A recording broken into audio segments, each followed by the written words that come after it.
Yesterday's Critter television was a compilation of different years of videoing. All the snow has melted in northern Ontario, Canada, and I was watching a chipmunk watching me, who almost jumped out of he did jump out of the evergreen tree and almost landed right directly on my head. Then I was startled to hear a red squirrel scream out, "What's up?"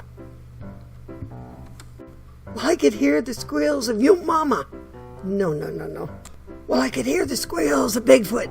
No. Well, I could hear the squeals of the red chipmunk. No.